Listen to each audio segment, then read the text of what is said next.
Someone needs to be held responsible. Someone needs to be imprisoned. Someone needs to be prosecuted. The resignation is a step in the right direction, but we need to find out who wrote this policy, who approved this policy, and they need to be held accountable. Or perhaps also find out whether there was actually a policy. The controversy over the revelations that IRS employees targeted Tea Party and other conservative groups for scrutiny, that controversy is growing. Lawmakers and others want to know if there was political motivation behind the agency's action.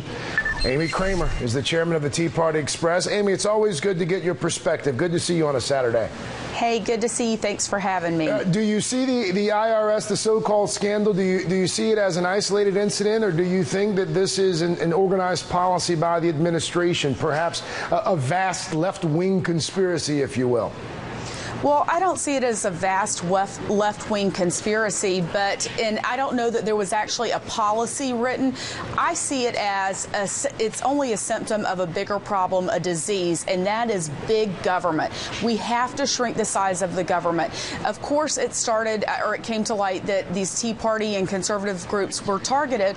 But Craig, the thing is, the shoe could be on the other foot next time. It could be a Republican president in office, and the IRS could be targeting progressive groups.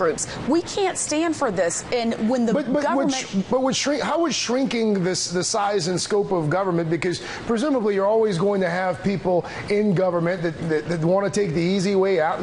Obviously not the majority of folks, but you're always going to have a handful of folks, whether it's government or the private sector, who decide to take the lazy way.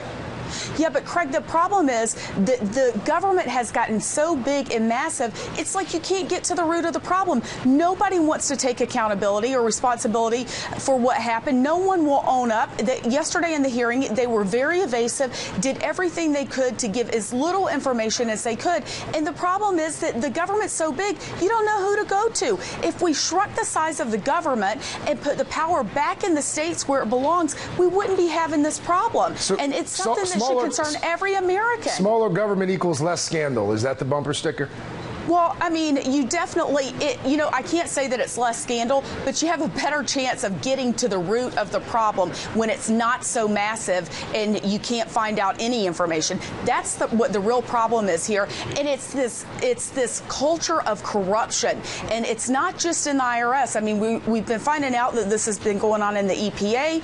I mean, we've got to get rid of this culture of corruption, and every American should be concerned about this, because if the IRS was targeting, or they were targeting us for political purposes, I mean, that's a violation of our First Amendment rights. But we don't know whether they were targeting groups like yours for political purposes yet. And I think that's something I think that's something that's gotten lost. I mean, there's a difference between saying there's a government worker who, they were looking for members of the Tea Party to single them out because they hate their politics, or was it a government worker who had 70,000 applications and it's a lot easier to sift through those 70,000 applications by using keywords? I think there's a difference between malicious and lazy.